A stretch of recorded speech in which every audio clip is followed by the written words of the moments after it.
Sur la planète Terre, l'eau est partout présente. Sa forme liquide est évidemment la plus connue, à travers la pluie, les rivières, les lacs et les océans. Les mers et l'eau salée représentent la quasi-totalité de l'eau terrestre. Avec 2,5%, l'eau douce n'en constitue qu'une infime partie. À l'état solide, elle est aussi contenue dans la neige, les glaciers et les calottes polaires. Sa forme gazeuse correspond à l'humidité ambiante, la condensation et les nuages. Les interactions entre le Soleil, l'atmosphère et le sol font que les différents états de l'eau se succèdent en permanence. Elle s'évapore dans l'air, se condense, devient grêle, pluie ou neige. Sur Terre, elle ruisselle, s'infiltre ou se met à geler selon la saison, la latitude, la fréquence des précipitations et les reliefs qu'elles arrosent. Lorsque les sous-sols sont fortement imprégnés, les infiltrations atteignent les nappes phréatiques ou bien donnent naissance à des circulations souterraines au débit plus ou moins important.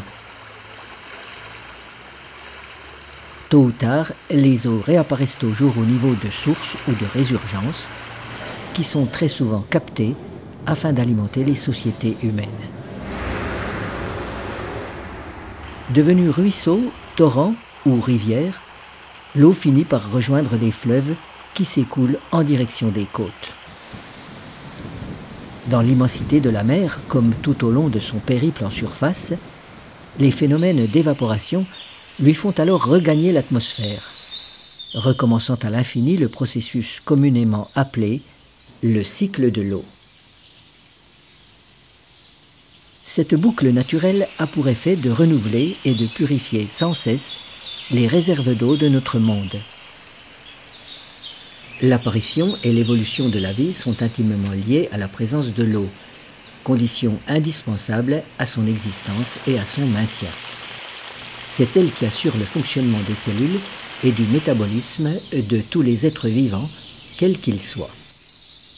De cette ressource fondamentale dépend donc l'histoire des hommes. Sédentaires ou nomades, villageois ou citadins, tous utilisent et exploitent l'eau douce, principalement à travers les sources, les lacs et les rivières. C'est sous cette dernière forme que l'eau revêt les apparences les plus diversifiées.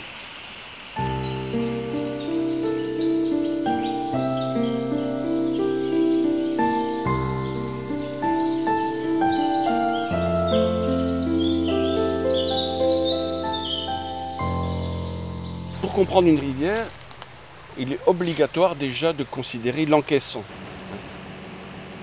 l'élément sur lequel se développe la rivière. Donc, la rivière peut se développer sur une surface étanche ou se développer sur des secteurs fissuraux ou calcaires. Ça, c'est une donnée. Mais pour quelle raison, en fait, cette rivière reste en surface? Donc, dans le cas d'un niveau étanche, il n'y a pas besoin d'explication. Effectivement, les eaux restent totalement en surface et méandrent en général au milieu de ces séries argileuses. Mais quand on est sur des éléments de type calcaire, voire fissuraux, comme les granites, eh bien en fait, il faut que l'ensemble du massif sur lequel coule la rivière eh bien, soit saturé en eau.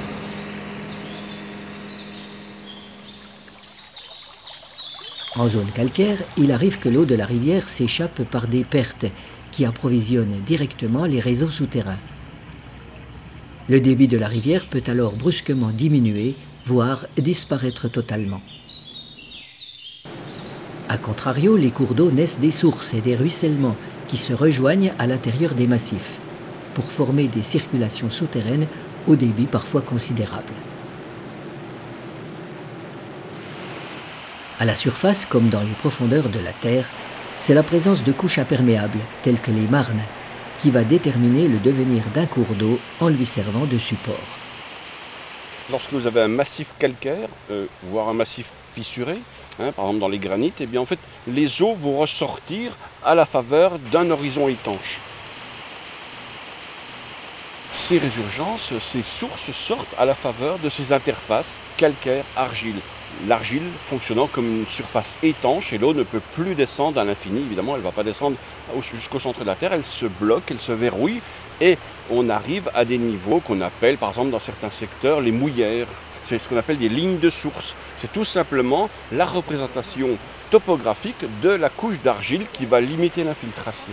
Les eaux s'infiltrent dans le massif, transitent à l'intérieur du massif calcaire et ressortent à la faveur du contact éléments étanches avec les argiles Golias et les éléments calcaires donc du Jurassique moyen. Les composantes d'une rivière sont nombreuses et interagissent constamment.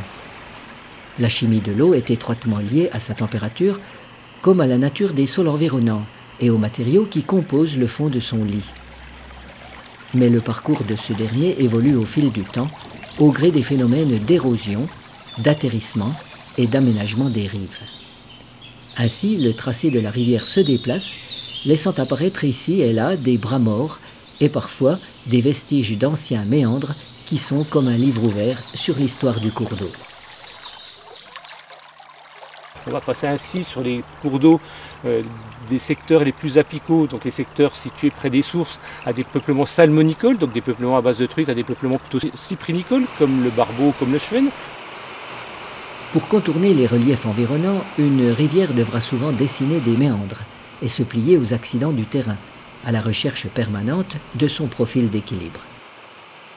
Sous les phénomènes d'érosion et malgré la dureté des roches, la rivière façonne les paysages au fil des saisons, des années et des siècles. Une rivière, c'est tout un équilibre hydrologique, mais également un équilibre de dynamique, de morphodynamique, comme on l'appelle, avec des termes un petit peu plus scientifiques. Dans le cas de ces méandres, eh bien en fait, c'est tout simplement que le cours d'eau ayant réduit sa pente, puisqu'en fait la rivière s'est totalement enfoncée, et a quasiment créé une plaine, comme on peut le voir dans la Bresse ou ailleurs, ou dans des anciennes pennes et plaines, comme il y en avait une sur Vesoul, eh bien en fait, la rivière, pour dissiper son énergie, va rallonger en fait le cours de son tracé en créant donc des méandres. Et de cette manière, arriver à résoudre son problème de dissipation d'énergie. Une rivière, ce n'est pas qu'un flux hydrologique, ce n'est pas qu'un flux d'eau, c'est un flux d'eau et de sédiments, évidemment qui fonctionnent à des vitesses différentes et avec des granulométries différentes pour le cas, par exemple, des sédiments. Une rivière, c'est quelque chose qui va répondre à un équilibre. C'est un fonctionnement avant tout. C'est-à-dire que c'est de l'eau qui va s'écouler avec des débits variables et qui va le faire dans un lit dont le gabarit est adapté au débit qui transite le plus fréquemment par ce lit. C'est donc la rivière qui au départ forme son lit et va adapter son lit de façon à pouvoir faire passer sans déborder des débits équivalents à des débits correspondant à une crue annuelle ou une crue biennale, donc une crue qui intervient tous les 2 ans. Au-delà, les débits supérieurs vont déborder pour des raisons tout simplement d'équilibre et pour des raisons de limitation de l'énergie. Quand des débits trop importants passent par une rivière, ça crée des forces importantes et donc ça va creuser sur les fonds, ça va creuser les berges et ça va déclencher des phénomènes d'érosion. Alors que quand la rivière a la possibilité de déborder, ce qui normalement est le cas, l'énergie va se disperser sur les côtés, dans le champ d'inondation et par conséquent la rivière va pouvoir maintenir au cours des années et au cours du temps et à très longue échéance va pouvoir maintenir son gabarit. Ainsi, de la source à l'embouchure, la rivière va former des méandres plus ou moins marqués au fil des érosions et des dépôts de sédiments.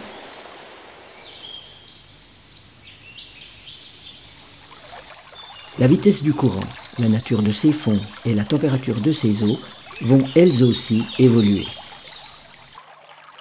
Les peuplements aquatiques s'adaptent et se modifient suivant le même gradient. Avec des écoulements tantôt lents, tantôt rapides, et des eaux plus ou moins profondes, une rivière constitue un milieu naturel particulièrement riche et varié, qui abrite une quantité considérable d'espèces végétales et animales. Certaines auront besoin de rivières fraîches plus ou moins rapides. D'autres, au contraire, auront besoin d'une eau calme. D'autres encore passeront de l'une à l'autre pour y accomplir leur cycle de vie. De la source à l'embouchure d'une rivière, on ne va pas retrouver les mêmes espèces d'oiseaux. Sur une rivière rapide comme la Colombine, sur ses parties amont et moyennes, on va retrouver du cincle plongeur, de la bergeronnette des ruisseaux, du martin pêcheur, qui sont donc des oiseaux qui ne sont pas gênés par le courant. Le cincle plongeur par exemple, au contraire, il va rechercher des zones avec du courant pour pouvoir plonger et se nourrir au fond de la rivière. Plus on va aller vers l'aval, plus le courant va devenir relativement lent. Et on va avoir des espèces qu'on va retrouver également sur des plans d'eau, des canards, des foulques, etc. Sur les bancs d'alluvion, vraiment sur les bas des rivières, on peut retrouver des limicoles qui nichent sur les bancs du Galet, comme le petit gravelot, des sternes.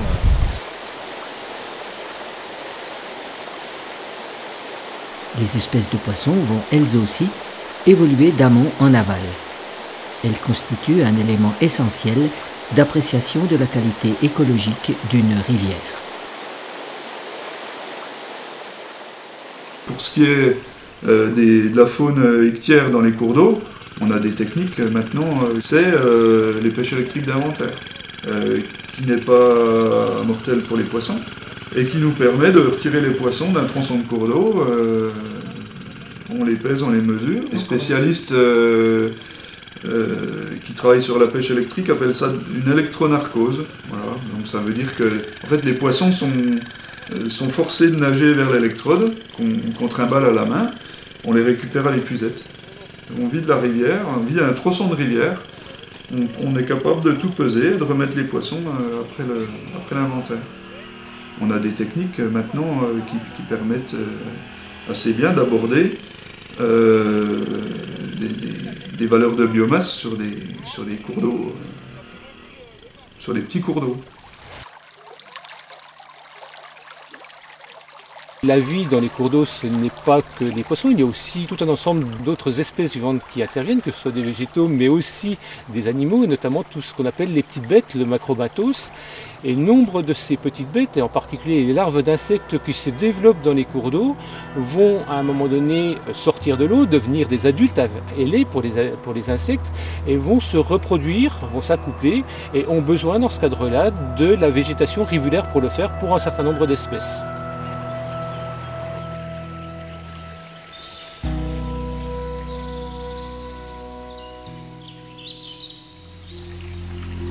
La faune des insectes aquatiques représente à elle seule des centaines d'espèces qui peuplent les cours d'eau et les milieux environnants.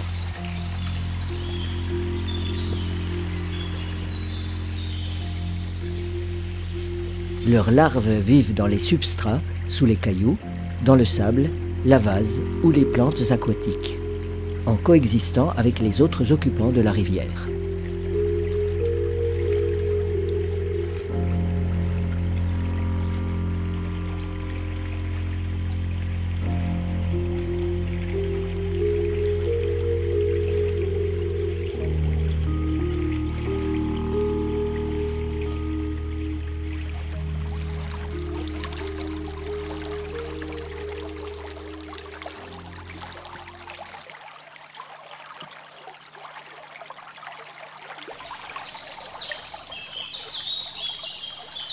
Grâce aux organismes vivants qu'elle abrite, mais aussi aux arbres qui poussent sur ses berges, la rivière est capable d'éliminer une pollution faible. Ces boisements de berges, ou ripisylves, ont un rôle prépondérant dans l'équilibre fonctionnel d'un cours d'eau.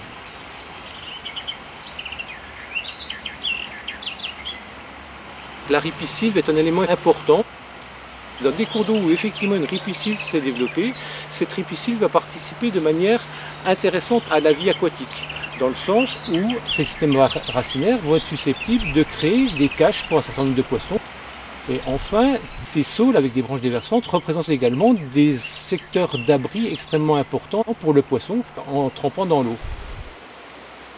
La ripisylve se situe à l'interface entre la rivière et ses zones humides annexes, que sont les prairies inondables et les forêts alluviales. Les prairies qu'on va retrouver dans les fonds de vallée sont assez particulières. La dénomination commune, c'est les prairies alluviales. Elles sont intéressantes déjà du point de vue de la flore qui va se développer sur ces prairies, mais aussi au niveau de la faune. Des espèces d'oiseaux vont être afféodées spécifiquement à ces milieux, de par le côté humide et aussi le côté alimentaire que peut apporter le cours d'eau qui est à proximité.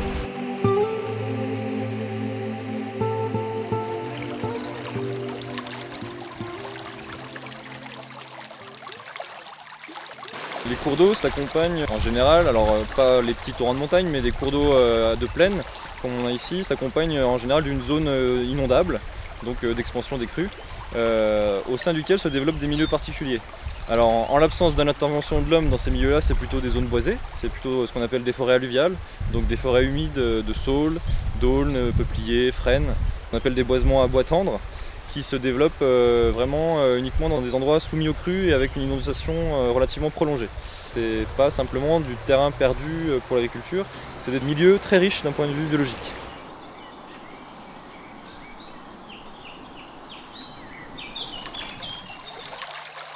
Chaque rivière est différente en fonction du contexte géographique, mais aussi géologique dans lequel elle se situe. Les nombreuses études menées ces dernières années ont permis de mieux comprendre et de mieux appréhender leur fonctionnement, que ce soit pour des rivières superficielles, comme on a ici, ou des rivières souterraines. On peut tout à fait évaluer l'état d'un cours d'eau, ce qui fonctionne encore un peu naturellement, en regardant, déjà au départ, ne serait-ce que par photographie aérienne, si on a des zones où il y a des zones de dépôt, donc de bancs de gravier, de bancs de sable, et ailleurs des zones où la rivière, elle, est suffisamment puissante pour arracher un petit peu de terre, un petit peu de sable, qu'elle va donc relâcher quelques centaines de mètres plus loin, quelques dizaines de mètres plus loin, sous forme de bancs de gravier. Et ça, c'est intéressant, ça permet de voir que la rivière, elle a encore cette énergie, ce fonctionnement naturel. Lorsqu'elle l'a plus, elle va s'enfoncer. On va trouver un cours d'eau qui va se retrouver à plusieurs mètres en dessous du niveau de la plaine. Et là, tout devient complètement déconnecté avec la nappe phréatique et ça pose pas mal de problèmes.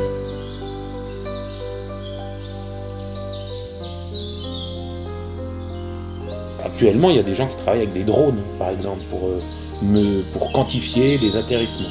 C'est-à-dire pour avoir leur hauteur, etc. On va travailler comme un géomètre, en fait. On va essayer de mesurer la hauteur de l'atterrissement, la vitesse de sa progression ou de sa disparition.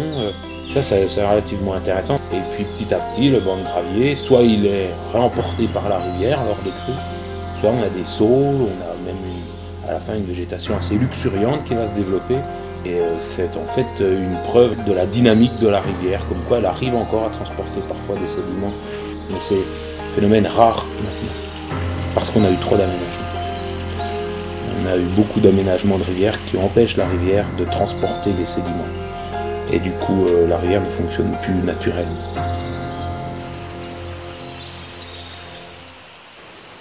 Les paramètres physico-chimiques les plus faciles à utiliser, déjà, c'est la teneur en oxygène qu'on va trouver dans notre cours d'eau.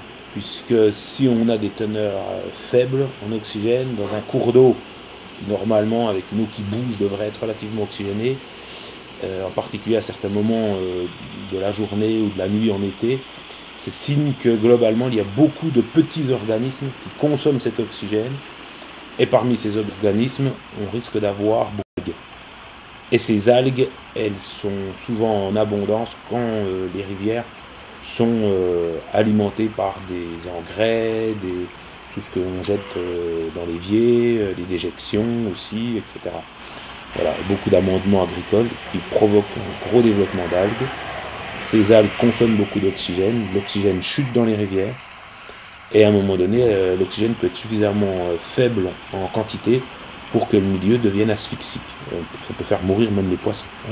C'est le problème vaste qu'on appelle de l'eutrophisation des cours d'eau, qui est courant sur tous les cours d'eau des pays développés actuellement, et qui est un problème majeur. On peut mesurer aussi la matière organique. On peut mesurer aussi les fameuses teneurs en nitrate, sous différentes formes, ou les fameuses teneurs en phosphate, qui elles sont ces engrais qui vont provoquer l'explosion du développement d'algues dans la rivière. Après, il y a aussi un certain nombre de produits toxiques qui sont intéressants à chercher. parce que c'est des produits qui peuvent tuer la vie dans les cours d'eau, des pesticides, des métaux lourds, etc. On peut en avoir en dessous des villes, à l'aval des villes, à l'aval de certaines industries, de certaines usines, ou dans des milieux où on a beaucoup de pesticides qui sont utilisés sur des zones exploitées intensivement par l'agriculture. Une trop forte température en fin d'été ou en automne peut aussi contribuer à amplifier certains phénomènes de pollution, notamment en jouant sur le taux d'oxygène dans l'eau, qui va avoir des conséquences sur soit des développements excessifs de certains végétaux, soit sur des développements bactériens qui peuvent eux aussi conduire à des dysfonctionnements du milieu des espèces qui habitent ces milieux. Même si elles sont employées loin des rivières, ces substances peuvent se retrouver dans les nappes souterraines, puis dans les cours d'eau. C'est particulièrement vrai dans les zones calcaires, comme par exemple le bassin versant de la Colombine, en partie alimenté par celui de la Font de Champ-d'Amois. La rivière souterraine de la Champ-d'Amois est connue de longue date. En termes de coloration, on parle de traçage en termes scientifiques, on utilise donc des colorants fluorescents que sont la fluorescéine verte ou la rhodamine rouge. Les premiers résultats ont été diffusés par les spéléologues eux-mêmes qui, donc en 1971, avaient commencé déjà à lancer des colorations. Ensuite, en 1987, la Direction régionale de l'environnement a tenté de faire un bilan, mais avait toujours que les colorations de ces spéléologues, donc de l'équipe de Vesoul. Donc partant de cette constatation, on est parti sur une étude en 1997, qui avait comme objectif d'en connaître un petit peu plus long en fait, sur cette rivière souterraine. Et donc une série de 7 à 8 colorations donc, ont été réalisées, qui ont permis de définir un bassin. Et il va falloir attendre en 2004, 2005, 2006 pour qu'en fait la commune, donc la ville de Vesoul, dans le cadre donc de la protection de son captage d'eau potable, engage une série de colorations complémentaires pour définir exactement l'ensemble de ce bassin. Et là, c'est 20 colorations qui vont avoir lieu, qui vont nous permettre en fait d'aller chercher très loin le bassin, de Quincé à Valleroy-le-Bois en passant par Autrey-les-Serres, Nord-Walbourg, Moncé et Calmoutier. Donc on a véritablement eu une série de colorations qui nous ont permis de totalement redéfinir le bassin. Et alors, chose très intéressante, ce qu'on a pu découvrir, au-delà donc des limites qui ont été un petit peu requalifiées du côté de Valleroy-le-Bois, tout le secteur de Calmoutier, le secteur de Moncé a été identifié.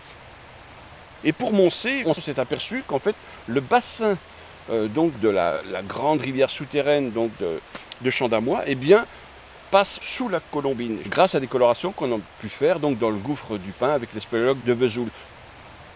Donc des choses très très intéressantes qui nous ont permis en fait de faire évoluer l'ensemble du bassin versant. On a vraiment changé complètement la donne et on s'aperçoit de plus en plus qu'en fait l'ensemble du système et la qualité des eaux de la Colombine et de la Champ-d'Amois sont totalement liées.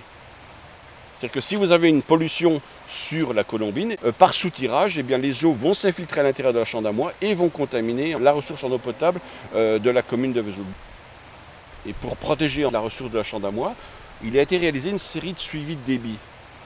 Ces suivis de débit ont été faits à la fois par la Direction régionale de l'environnement, qui est devenue la nouvelle DREAL. Nous avons fait des compléments de jaugeage et au terme de toutes ces analyses, avec des suivis qui se sont faits sur plusieurs années, eh bien on peut dire qu'en fait le bassin versant fait 160 km², que le débit maximal est de 18 m3 à la seconde, et puis que le débit minimal est bien de 190 litres à la seconde, avec un débit moyen qui avoisine les 1 m3/75 si on veut vraiment être très très précis.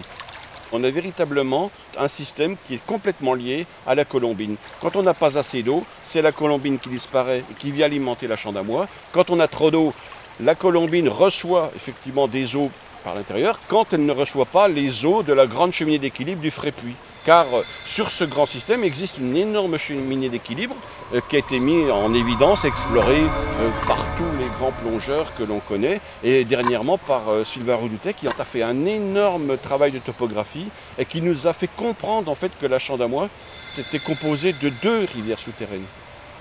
On a 2 rivières souterraines qui, comme nous on le dit en jargon scientifique, sont anastamosées, donc elles sont en connexion les deux. Et tous ces éléments-là ont fait que le système est hyper complexe déjà à comprendre et encore plus à explorer. Donc on a effectivement un vieux système qui a été en fait raccroché à une rivière souterraine qui est beaucoup plus active et qui se situe plus à l'ouest dans le système.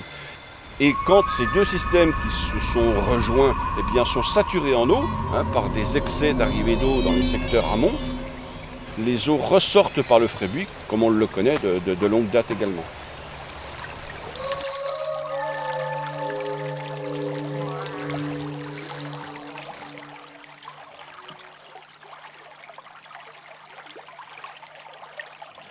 Ainsi, on se rend compte qu'une rivière, ce n'est pas simplement de l'eau qui s'écoule dans un chenal, mais c'est aussi un écosystème complexe et particulièrement fragile, en totale interaction avec son environnement et qu'il est nécessaire de respecter et de préserver.